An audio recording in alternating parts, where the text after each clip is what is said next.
দর্শক, সকালের বাণী ডিজিটালে আপনাদের সাথে যুক্ত আছি আমি একেএম সুমন। ক্যামেরা আছেন খোকন সরকার। এই মুহূর্তে রংপুর নগরীর তাজহাট থানা এলাকায় আছি।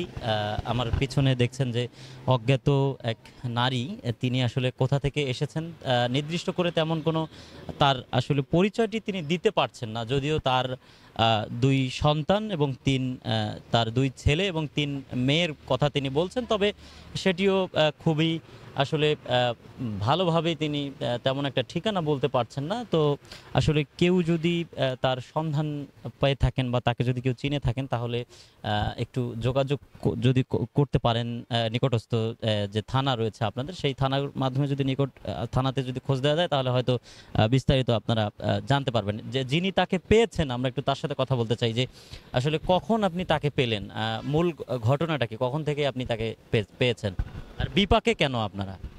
আমার এলাকায় আমি প্রায় আনুমানিক 3:30-4টা নাগাদ এলাকায় বাসা থেকে একটু বের হয়েছি। তো দেখি এনার সঙ্গে আমার মামার বাসার পিছনে উনি একখানে বসে আছে। ওনাকে আমি যা জিজ্ঞেস করলাম, না ওনাকে আগে আমি বলি না, আমার মামিকে বললাম, আমার মামির বাড়ির পাশে আসলো। আর মামি বলতেছে, পাগলি কই থেকে যেন আসছে, হ্যাঁ যাইতেছে না এখান থেকে, মানে সরাই দাও তো, মানে এখান থেকে দেখো তো যায় নাকি কোথাও।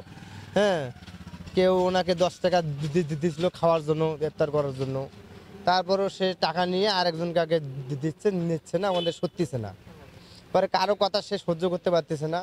আমি অনেকক্ষণ যাবৎ ওনার পাশে বসিয়া, হ্যাঁ ওনার সঙ্গে বন্ধুর মতন আচরণ করিয়া, হ্যাঁ ওনাকে আস্তে আস্তে আমি ওখান থেকে সরাই আনলাম। হ্যাঁ, এমন একটা পর্যায়ে আসলে ওনার গায়ে কাপড় ছিল না, ওনার গায়ে কাপড় পরানোর ব্যবস্থা করে দিচ্ছি। দেওয়ার পর ওনাকে এখন আমি মাগরিবের ইফতারের আগে আগে ওনাকে এখন ভাবলাম আমি যে মহিলা মানুষ একা রাতের বেলা থাকবে কেমনে। তো ওনাকে যদি আমি কোথাও রাখার ব্যবস্থা করতে পারতাম, তবে আমাকেও ভালো লাগতো। উনি কারো মা, হ্যাঁ, তা ওনাকে রাখার একটা ব্যবস্থা যদি হইতো, তাহলে আমি খুব, মানে মানসিকভাবে খুব শান্তি পাইতাম। ওই জন্য মনে করেন আপনাদের সাহায্য নেওয়ার জন্য আপনাদের সঙ্গে যোগাযোগ করা। এই যে আপনার মানে এলাকার আরো লোকজন তো আছে, সবাই মিলে কি করলেন? কোথাও গিয়েছিলেন কিনা? আপনার নিকটস্থ পুলিশকে বলেছেন কিনা? আমি তাজা থানায় আসছিলাম ওনাকে নিয়ে ইফতারের আগে আগে।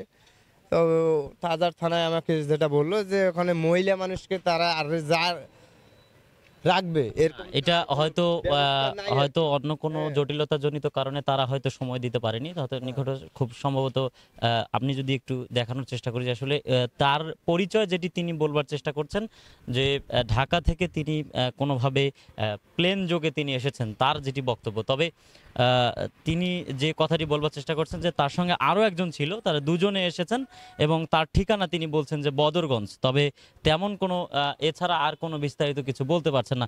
চাচি, আপনার সাথে যদি একটু কথা বলি, যে একা একা একটু বললেন যে আপনার সাথে আরো একজন আসছে। এই খালি আমি এখান থেকে আসলাম, আমি ইফতার করলাম, নামাজ পড়লাম, আমি কোথায় আসবে বাঁচবি না, তার মধ্যে বসে থাকবো। আচ্ছা, আমি বসে থাকবো, আমার কাম শেষ। আসসালামু আলাইকুম রহমতুল্লাহ। মনে করেন যে এই যে আপনার পরিচয় কি, বা আপনার যদি পরিচয় না থাকে, বাড়ি থেকে আসছেন, রাগ করে আসছেন কিনা, আপনার বাড়ি কোথায়, ঠিকানা জানেন? আমি দিনাজপুর থাকি। আপনি এখনই বললেন যে ঢাকার কথা। ঢাকাতে তো আসলাম, আচ্ছা, আরো কথা হবে।